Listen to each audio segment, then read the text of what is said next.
welcome back, folks, to another edition of the Michigan Recruiting Insider. It's where we break down the latest and the greatest in Michigan football recruiting. And the last home game of the season is upon us. Going to have a number of visitors, really heavy on the DB side. Got crystal ball forecast coming in here at the end of the week for a Michigan target that's slated to make a decision. So we have a lot to unpack in this episode. As I always say, if you like this podcast, be sure to rate it, be sure to review it, be sure to tell all your friends about it. They can get it wherever they get their podcast, on Google, Stitcher, Spotify, iTunes, you name it. Of course, if you're watching this podcast on YouTube, be sure to like the video, be sure to subscribe to the channel. That way, every time we put up a new video, you'll get a notification. And last, certainly not least, if you want to keep track of everything we do, football, basketball, recruiting, the podcast, the videos, the intel, the message board, you can find all of that over on the MichiganInsider.com. And $1 gets you in your first month. And oh, what a month it'll be. It'll take you through signing day. It'll take you through what is maybe going to be a playoff berth for Michigan. So that $1 will go a long way. And then, of course, if you stay committed to the Michigan Insider and become a full paying member, you'll also get access to Paramount Plus as part of your subscription. Okay, fellas, the team, the crew that makes it go, that makes it work, starting with Steve Lorenz. Steve, how are you today? Doing good, guys. Had to pull the shovel out, but guess you have to pull it out sometime every year. So there's that. It hit you guys out on the west side of the state already. That's that lake effect snow out there. Yeah, it's like the lake giveth and the lake taketh away over on this side of the state, I feel like. So yeah, whatever. Extra steps, extra exercise, I suppose. Yeah, it's gonna hit us too. It's coming our way. Brice Marich, how are you? It's good. I don't have that issue. I'm in an apartment. I just kind of watch the guys outside get the, get the sidewalks. That's how you sold your house, so you didn't have to shovel snow. Huh? You shoveled snow one winter. Listen, the market was prime for the taking. So oh yeah, you got out at the right time. Definitely. Right.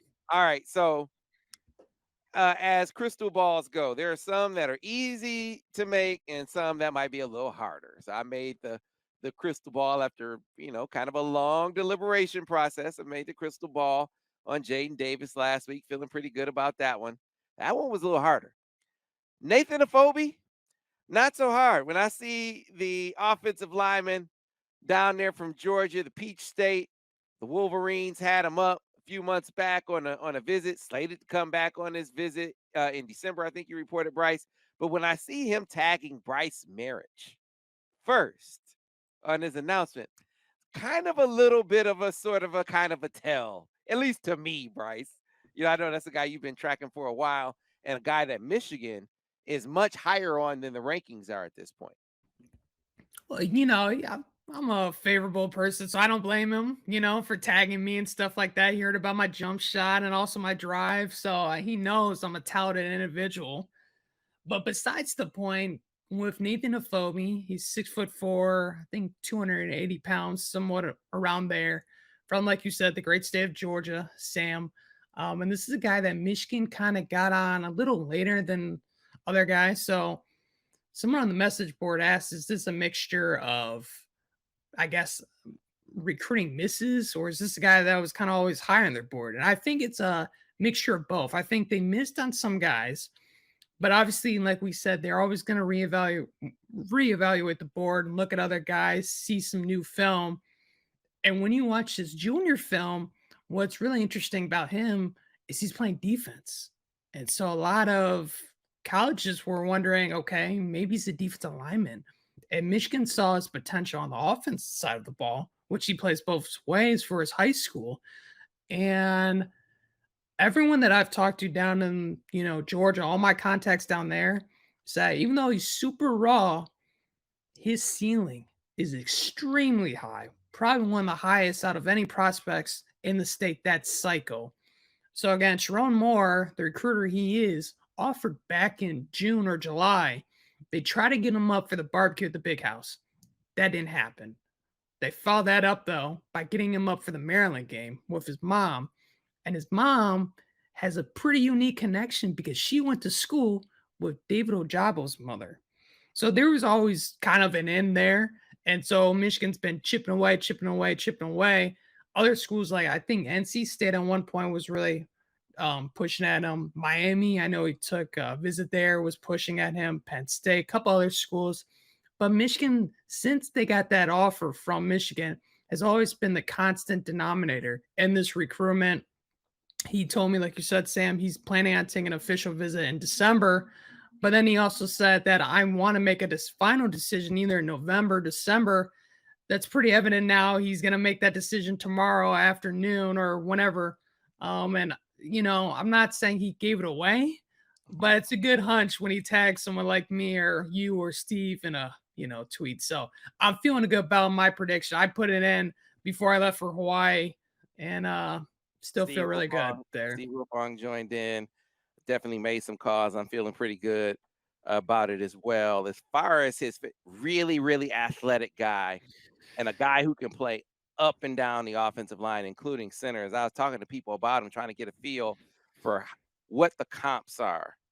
And the comp I got was a bigger Olu with team. So powerful, athletic, but longer. And so that was one of the things that he must have a pretty long wingspan because his length kept being mentioned. He's not a, that 6'6", 6'7" guy, but a 6'4" guy can play tackle if he has the wingspan, the arms to be able to keep linemen off. And it sounds like he does. It sounds like Michigan, he'll be an interior guy maybe to start, but could wind up anywhere along the offensive line. Yeah, I was told he's more of a swing guy, like you said. He's got that position flexibility where he can be moved around. And again, if they were to land him, they're slowly but surely building a really nice offensive line hole for the 2023 class, pairing him with Amir Herring and Evan Link. And then going forward, I think they would like to add maybe one more. But the other key question is who comes back from the offensive line room. I think that's another thing they're kind of looking at. And also the transfer portal, because they hit the jackpot with the sweepstakes with Olu. So who's to say, you can't intrigue other guys after seeing potentially them winning again the Joe Moore Award for the second year in a row. Any offensive lineman in the portal is probably just craving to join that room, especially if Sharon Moore is running that room as well. So there's a lot of moving parts with that. But in terms of Nathan Efobi himself, he's one of the more intriguing pieces, especially if they can add to the fold. Yeah, you look at it, Steve. I think that was a great point about the portal, by the way. I mean, that Olu pickup, and they've had some success. Olu, you look at a couple of years ago, as I was kind of laying it out when we were talking about the Yabioki comparison, said, hey, man, this is kind of temper the expectations just a little bit. But he could be like the kid who transferred from CMU that's playing with the Chiefs now, the defensive end. Steve Mike Dana. I said, yeah, man, if he could have a Mike Dana-like impact. And I think that's, if we look at how things have played out, that's kind of what it's been for Yabioki. That kind of along that range, and maybe here down the stretch, he could be a real impact guy. But getting back to Nathan Efobi here, Steve, I think Brice sort of explained it really, really well. They got on Nathan Efobi a little bit later in the process than some of the other schools involved, talking about it in the summer, and that was kind of as they were recalibrating their board. But this isn't a jump on them in December kind of thing, and that's not always bad. You give some guys a chance to emerge, like we're going to talk about with the DBs. But this is a little bit different. I really feel like this is a guy that you'll see the rankings kind of change on here down the stretch. I wouldn't be surprised if Nathan Efobi before the end of this cycle is ranked a 4-star prospect. So I went back and looked. Michigan had their initial board. A lot of the guys we talked about early. Efobi was part of that. There was a second wave of offers. We remember names like Lomu was one. Jatavius Shivers, who committed to South Carolina, Efobi, Nick Fatig, who 24/7 Sports has as a 4-star, committed to Texas Tech. I think all those guys were offered within a couple days of each other. Those are really the only other offers, besides those initial wave of targets, the Jagusas, the Caden Proctors, those guys that we had talked about early on. Michigan's offensive line recruiting has been, maybe it's been criticized, has it a little bit? I think people have been a little underwhelmed with it, but they really haven't had to dig super deep yet necessarily. It's more, they did miss on a few big names, but they've still been after most of the guys that they're recruiting. They've been recruiting for at least 3 or 4 months, if not longer. Efobi in that 3 to 4 month period. But yeah, the other thing I noticed is with Efobi, the composite has him at an 88. We have him at an 85. History tells me that those two numbers will be much, much closer together by the end of a 3-point difference between the composite and our score is pretty massive, actually. So, I would expect to see upward movement for him before the end of the process for sure. 100%. It's more of a matter of how far, like where, how much our guys like him on an evaluation coming off of his senior film. Yeah, and the other thing to really look at, I mean, he's a Georgia kid that Georgia offered. Now, Georgia's loaded. So, I mean, for a guy might get out of the state, it's no skin off their back because they just, they just keep racking up the big time prospects. So I don't say that to say that they don't want Nathan Efobi. I just don't think that it'll be one of those things that they lose a ton of sleep over because they keep getting guys. But he was one of the guys on their board. Like, he has a Georgia offer, he has Miami, he has Penn State. Like, this is definitely a guy that you can explain it. Like, the evals were maybe kind of focused on a different position, and as the evals come back around, this is a prime candidate to move up. Another prime candidate to move up. I talked to Alan True about this today. He is really, really high on Roderick Pierce. Now, Roderick Pierce, Wisconsin got when Michigan got on him, there's some questions about, hey, is Wisconsin going to be able to hold on? In the weeks since that happened, since that initial sort of push on Wisconsin prospects, you've seen transfers, you've seen decommits, and now you've seen some some of those guys, some of those transfers already kind of land on new teams, and it really feels like, guys, this wave of decommitments, I want to call them, that they're on now. I don't think any of those guys are going to wind back up in the fold for Wisconsin. Let's start with Roderick Pierce. Brice, significant movement on the Michigan front with that young man out of Illinois. Yeah, so we talked about Wisconsin, and I guess even months prior, we've talked about, I hate to say it, but like, what school can you kind of poach from? What school are you going to see defections from, as essentially? And so Wisconsin right now seems to be the loser on that end. That's a very curious state. I'm curious what they're doing in terms of head coach. I think that's causing the pause for concern with many of these prospects and even guys on the team of, is Jim Leonard the guy or is he not the guy? And once they made that move mid-season of letting Paul Chris go, it's like, all right, what's our game plan going forward? And right now it seems like they don't have a game plan, and it's costing them this recruiting class. One of the guys that's still committed, and I say still very lightly, is Roderick Pierce. He's 6'3", 290 pounds. He's from the Chicago area, which Michigan's done a great job recruiting there in the state of Illinois. And he took official or unofficial, first off, to Michigan for the Michigan State game. He was offered in late October, so a couple of days before that game, quickly made it up to campus, had an amazing time. And I asked him, I said, what's been Michigan's message to you since you got that offer? And he said, I've been talking with defensive line coach Mike Elston. He's made it very clear, I'm a wanted man in Ann Arbor. Michigan likes him at the 3 tech. I know they have Brooks Barr, another guy from Illinois there, commit. I think he could fit in that role as well.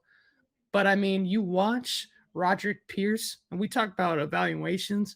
He just got bumped up to 89, kind of on that borderline of potentially being a 4-star for 24/7 Sports.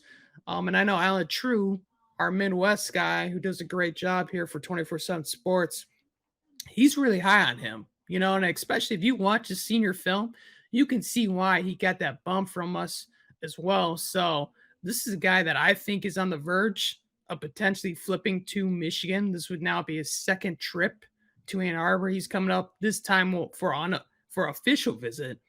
So there's a lot of things trending in this recruitment. This is a guy that, again, even though they get on late, with all the uncertainty going on in Madison, this is kind of a opportune time for Michigan to take advantage of, and it looks like that's what's going to happen.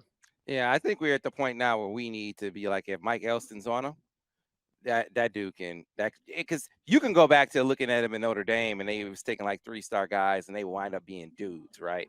Now you see him come here and the coaching job that he's done, that he's been able to take some of these guys that were developmental guys, and now I know there was a lot of coaching that was done before this, but man, he's been able to help those guys really hit the ground running.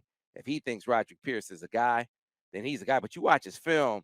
I know you said 3-tech. I think he's athletic enough to play on the outside too, and I think that's one of the things that has to be appealing to him, depending on how the line shakes out.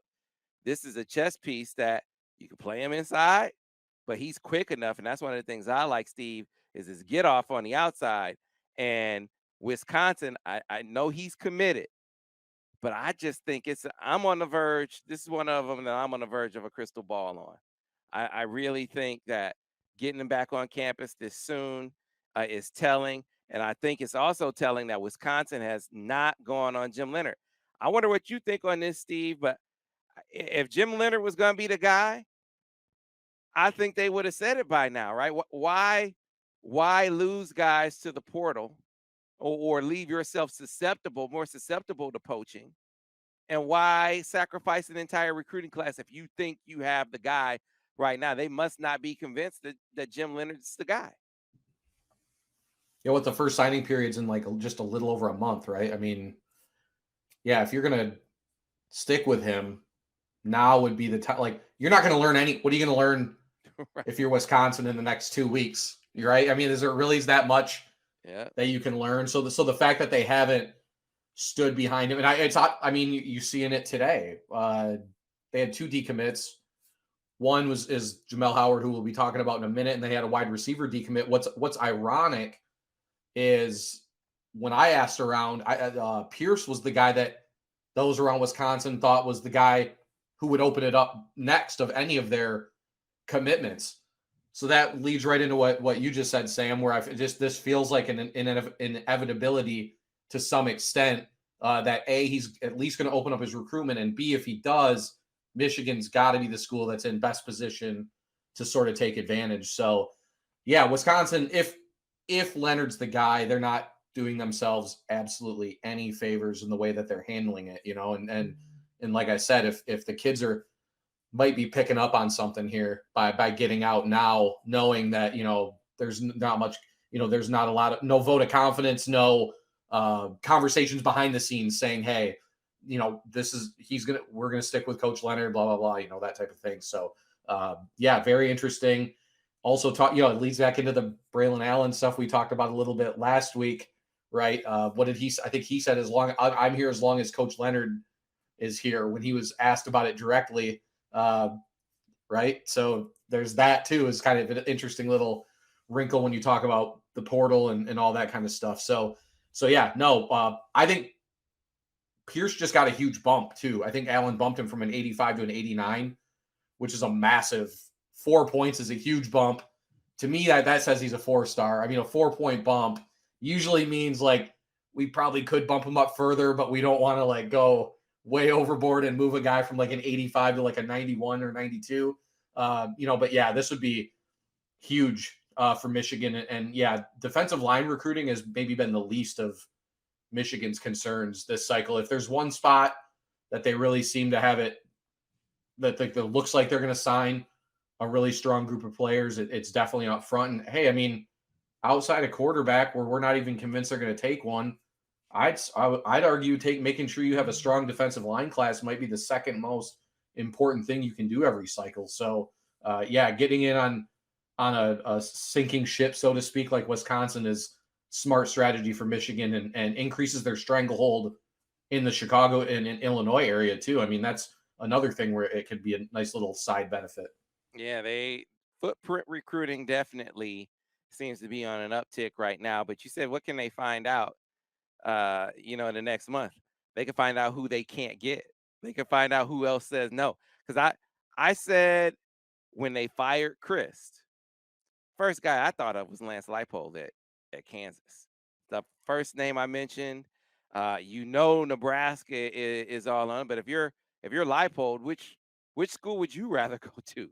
No disrespect to Nebraska, but you're a Wisconsin guy, right? That's number one. Uh, Wisconsin is probably closer roster wise to being a competitor in the West. So I think they're looking to see who can they get, and he has to be at the top of their list. And if he says no, maybe you come back around to Jim Leonard. I don't know, but he can't be their number one guy. He just cannot be their number one guy. It wouldn't make sense. I mean, it'd be malpractice. It'd be athletic director malpractice to have Jim Leonard be your number one guy and to be waiting. He's not their number one guy, period. And I think recruits are sensing that, right? Okay, well, his time here is in jeopardy. Let me look around. Jamel Howard, who you just mentioned, Steve, another defensive lineman and another guy Michigan is chasing now.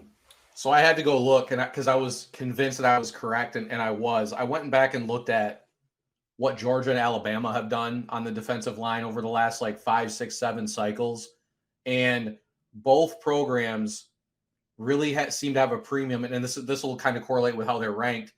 They like taking big 6'2", 6'3", 300+ pound guys that they can plug in the middle of their defensive line. And what's interesting is most of those guys aren't. Of course, they're getting their interior guys that are really highly ranked, the 5-star studs, the big names, but they're also seem to take those nose types, and nose guys just aren't ranked highly by the recruiting services most of the time, right? I mean, we were begging for Kenneth Grant to get a further bump than what he ended up getting, and he looked like a different player, just a different dude for that size, and still only, I believe, ended up as an 88 or 89 on the composite when he signed. But Alabama especially seems to take, not every cycle, but almost every cycle, take one or two guys that they can throw in the middle. So you look at a guy like Jamel Howard, another Chicago product, really fits that spot for Michigan, is really solidifying the middle of that defensive line. And we've seen the value of that this season, maybe more than any, just in how good Mozzie Smith has been.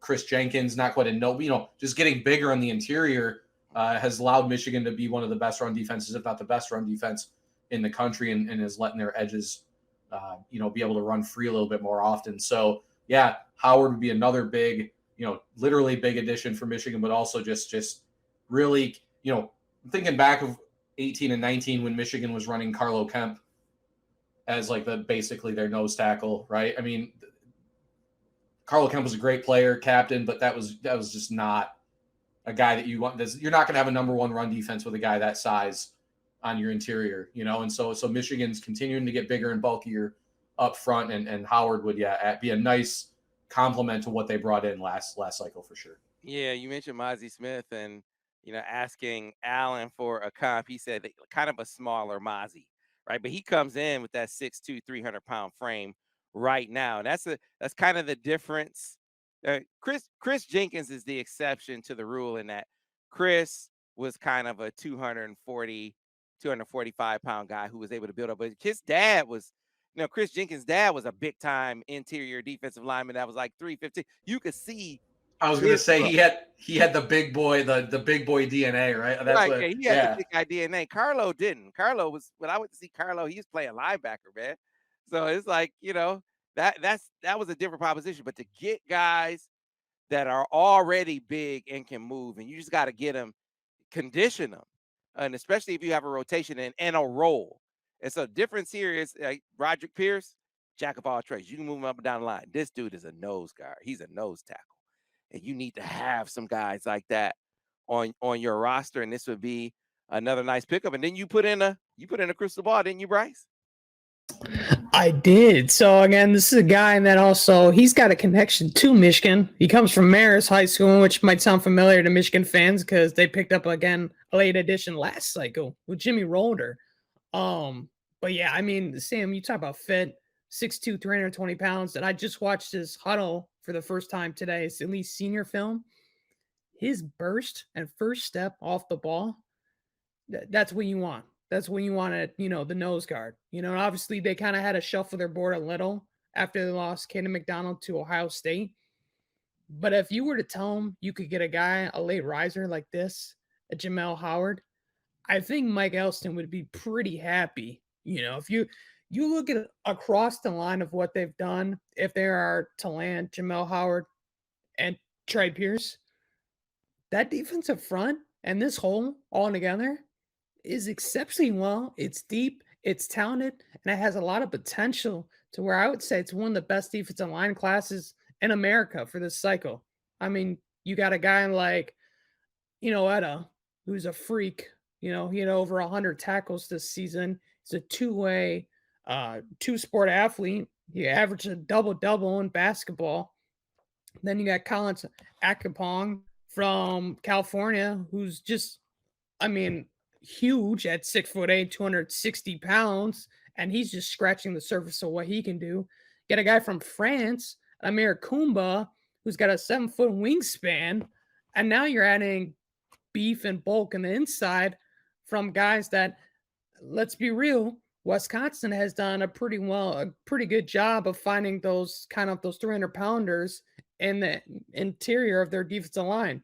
So overall, we have to give, I think, a little more props to Mike Elston, what he's done in terms of not just with the product on the field, but also in the recruiting department as well, of what he's done for the defensive line. I mean, again, I know Sam, you were high on him, especially Biggins and Huffman, but look at what Mason Graham has become. And I just saw a thing on Twitter about stats, his stats compared to Walter Nolan.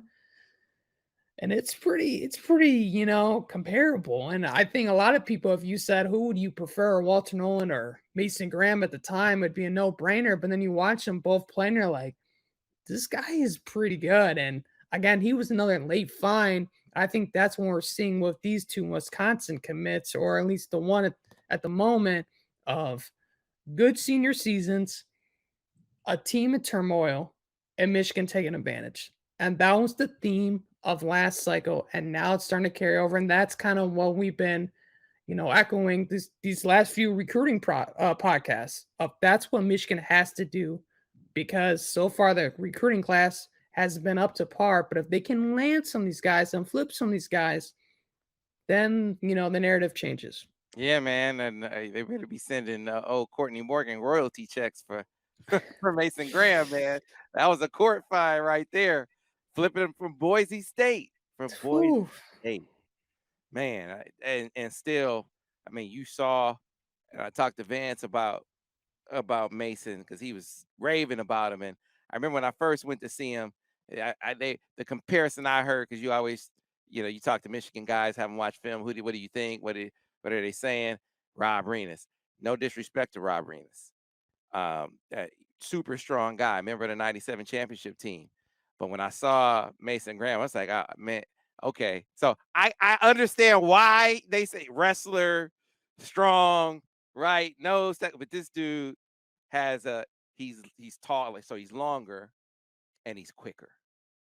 And you see he's giving you some interior rush. I know we got off on a little bit of a tangent here, but that's kind of, you can find guys like that in other classes. You can find guys like that maybe late in the cycle. I wouldn't be surprised if Nathan Efobi, for instance, to get back to him, winds up being a guy like that. You mentioned him relative to Jamel Howard.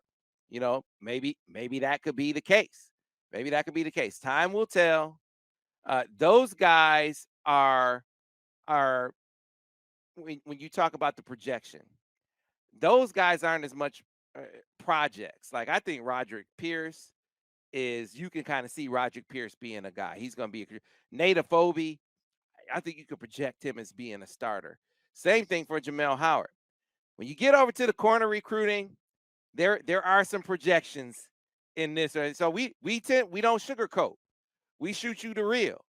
And so on the defensive back side of things, they are definitely going and looking at some upside guys, some projection guys, some guys that are probably going to have to be in the incubator a year or two before they become contributors. Unless they can get on under Daniel Harris. I mentioned him a couple of weeks ago when they lost Chris Peel. Lo and behold, Daniel Harris decommits. The young man, the corner out of Gulliver Prep, decommits from Georgia. A lot of Penn State buzz there, Steve, right? But this is a guy I expect Michigan to continue to kick the tires on, but he's not one that's expected to visit this week.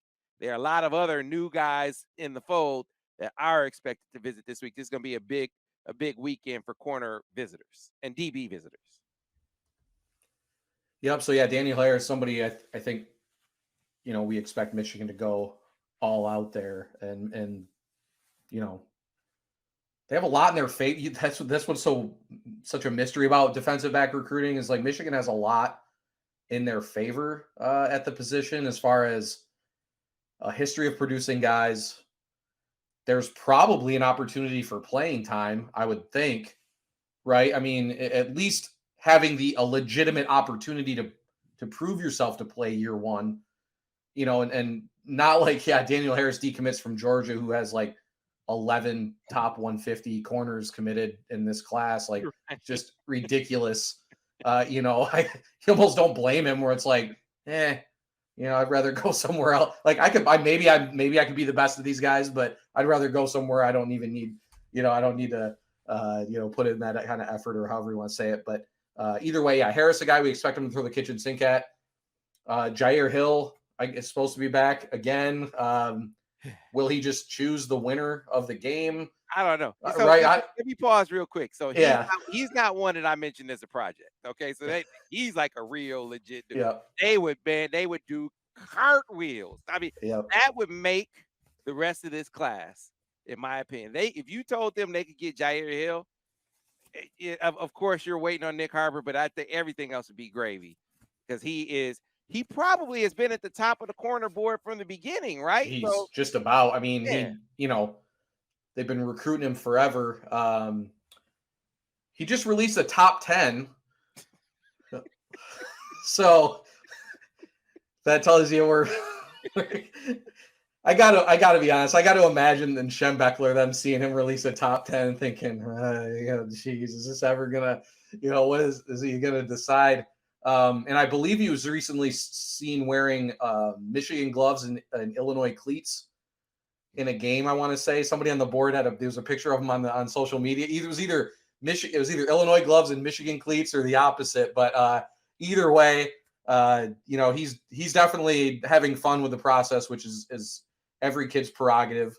But yeah, definitely the top guy for sure. It has been for quite a long time. The other guy I really like that's supposed to be on campus this weekend is Cam Calhoun out of Winton Woods in Cincinnati.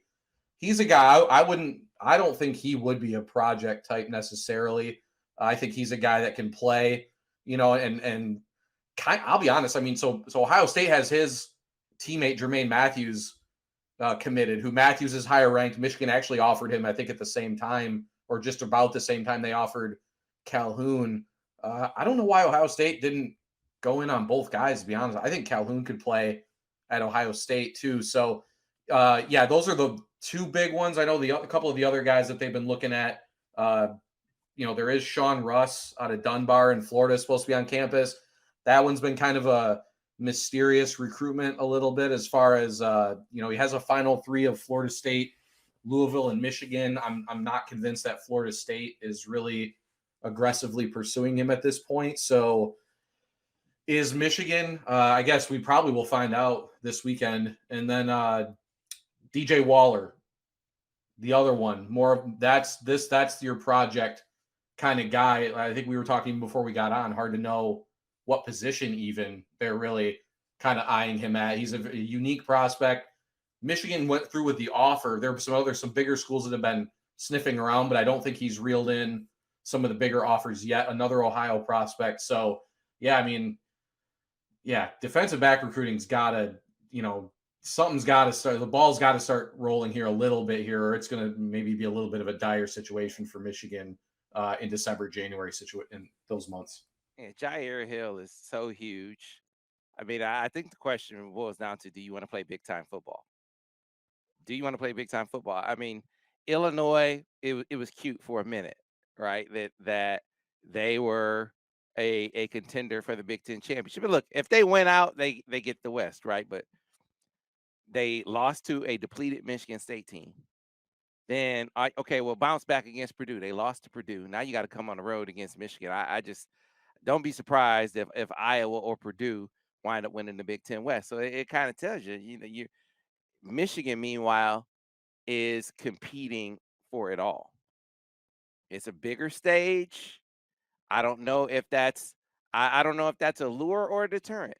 And that's kind of the question for Jyaire Hill at this point. I think he comes from I've talked about this before, comes Kankakee, small town, Champaign, hop, skip, and a jump. And, Champaign outside of campus probably feels more like, the area that he's from. I mean, it's, downstate Illinois is nothing like Chicago.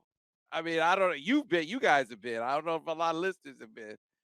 No, man. Only place in Illinois like Chicago is Chicago. Every place else is country. Every place else is country. So, what stage, what level of stage do you want to play on is, I think, the decision that he has to make. As for Calhoun, I love his football IQ. Like, you watch this dude, he can recognize, he has route recognition. He knows where his help is in coverage. You see him jumping routes. This is a high IQ football player. He's thin right now. And that's why I say, kind of being in the incubator a little bit, I don't know if he's a guy that steps on campus as a freshman and is ready to go. And frankly, that might be what Michigan, guys, that's why corner is so crucial. A corner that is physically ready to go in this recruiting class can play next year. Like, if Jyaire Hill commits to Michigan, he could legitimately be in a 2-deep next year. So, and I just don't know from a size standpoint if that's Calhoun, Brice, or Steve. So that's why I was calling that maybe a little bit of a down the line guy, because he's just a little bit thin right now. Sure. And nickel probably not a big issue next year either, right? So yeah, as far as the outside type guys, it suppose it depends on what Green does. If Jamon decides to come back again next year or not, I don't know. That sounds like that door might be slightly ajar still, but yeah, what's disappointing, if you're Michigan, is corner was a need going into this cycle too, right? I mean, they did get Will Johnson last in 22, but they really more loaded up at safety in 22, or safety type guys. And so I think we kind of knew going in that corner was going to be a big need. And it's been, to be honest, it's been a little bit of a disappointment so far at the position, and getting Jyaire Hill would probably almost immediately eliminate all of that, wouldn't it? I mean, geez, we got to go back, 4 or 5 months? Didn't we do it when one of the pods we talked about must win? Yeah. And his was one of them, because you're taking Illinois, it's versus Illinois, and then B, it's a position of need, and I think we even said at the time he could probably play as early as next year, so the fact that this is still going, one of the last guys I think you'd want on your board to be the one to drag it out as long as possible, really. And again, every kid they do it their own way. That's fine. Just say from Michigan's standpoint, not the guy you're wanting to kind of drag it on to, because you have to wait it out now. You can't move on and try to fill those spots before he's made a decision when you think you're still well within reach of getting him. But, now it just comes down to try to get him, and then do these secondary evals work out? I mean, that's really what it kind of feels like. Or Daniel or Harris too, if they can get him on campus, again, or he's already been there, but you want to try to get him back, I would think, before you could potentially get a commitment there. And Brice, I know you reported on another guy, Tyler Scott. So what can you tell us about Tyler Scott? Yeah, so he's again another late eval by Michigan. It seems like the common theme here for DB recruiting is offer guys either in Ohio or down south. And so with Tyler Scott, he's down south. He's from the state of Georgia. He's interesting because his, overall in the 247 Sports Composite, he's number 632 nationally. But he's a safety prospect by trade. He's at 6'2", 285 pounds. He can play a little corner. What's even more intriguing, he's got about 40 offers. And so when we're talking these offers, I'm not saying this Austin P and Furman. I'm talking about like Alabama, Yeah. Auburn, Texas, Tennessee. I mean, this happens from time to time in rankings don't always Right. coincide with, but this dude has everyone, and he's like number 99 safety in the country. Like, Right. it just doesn't add up. Well, you watch his senior film. That's impressive. I'm not sure he went to a ton of camps. Yeah. So that can also impact, your ranking as well. And the other thing too is some guys get better and some guys get worse. And I hate to say it like that, but for Tyler, he just got way better, and so he also grew. I know that was another factor with him. But again, he's in the heart of SEC territory. So this is gonna be Hey, no, no. Michigan made the top 7. He's And not they're gonna just get in a the heart visit. of SEC. He's in the heart of SEC territory, and he has offers from Bama, Everyone. Auburn, Tennessee. You go out west, he has USC. You go back down south, he has Miami. He has Oklahoma. I mean, this dude has a gaudy offer list. Right. So I would not get your hopes up on this one personally. That's just me. Hey, but You talk about not sugarcoating. This is one I'm definitely taking the frosting off that cupcake and throwing the cupcake away because this is hey, it's but good. you get It's the good guy to on get him up on a campus, right? visit. Right. It's a good. You got to get him up first. That's always what our rule of thumb is. Got to get him up to campus. But yeah, that's gonna be a tough sell. But the crazy part, it shouldn't be. That's the crazy part. Really shouldn't be. And like you and Steve have been saying, is you would have thought you would have had DBs flocking, especially looking at the depth chart. What Steve Klingsdale has done with the pass defense. It's not like they're, not dominating. I think they're either 1, 2, or 3 in the nation in terms of pass defense. So it's kind of a little mind-boggling of some of the guys they kind of missed on, but yeah, you can right the ship for sure. You get Jyaire Hill and some of these other guys, and I'm a huge fan of Calhoun. I know he might need a little work here or there. Just a But little weight. He needs a little weight. If you Right. watch this tape, like he's a ball player. What I'm talking about is, can he come in as a freshman and be in a 2D? I just don't know if he'll physically be ready to do that. And so that's what I'm looking at. I mean, and maybe he will be. Maybe he will be. Time will tell on that. So, yeah, I like him too, though. I like him too, to your point. he's good. He's good. Yeah, man. Well, fellas, we ran the gamut there. This is a big visit weekend for a few reasons. You get to see among the DBs who emerges. You get to see. I mean, does the meter get moved with Jyaire Hill? By the time we come back next week, I think we'll be talking about another commitment. So that begs one last question. Steve, Lorenz, are you gonna be dropping a crystal ball there on Nathan Efobi? I did this more like late this morning. I think I put one in.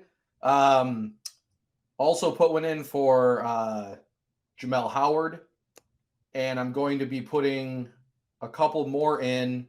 I'm recording with Zach right after this for the preview. After I'm done with that, I'm going to put in a couple more. It's weird to be putting them in. It feels like forever since Michigan got a commitment.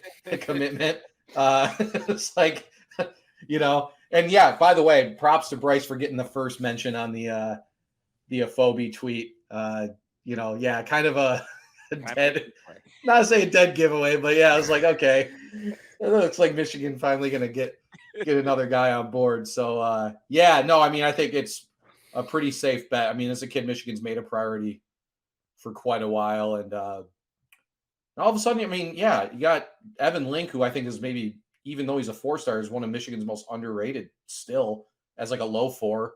And Amir Herring, we've seen impressed for how long now? Offensive line recruiting is starting to look up a little bit, I think. So Yeah. definitely putting one in, though. I agree. I got a couple more coming as well. And so a lot to talk about. We come back. It's also going to be talking about those Buckeyes. It looks like we're going to be talking about two teams and an epic clash of undefeated rivals. So hopefully that'll be the case. Until then, appreciate you watching. Of course, as you always hear me say, be sure to rate and review the podcast. Tell all your friends about it. They can get it wherever they get their podcasts: Google, Stitcher, Spotify, iTunes, all of those. Of course, if you're watching us on YouTube, be sure to like the video and subscribe to the channel. And last but not least, always follow us over on the MichiganInsider.com. That's where you can really show love and support. That's where all of our content can be found, all the VIP intel, all the team coverage. Cannot be beaten. $1 gets you in the first month, and this is a hell of a month to make it your first, because you got signing day. You got probably a playoff berth, right? To talk about, a lot to get in on over on the MichiganInsider.com right now. So be sure to get on over there and do just that. Until next week, thanks for watching and thanks for listening to another edition of the Michigan Recruiting Insider.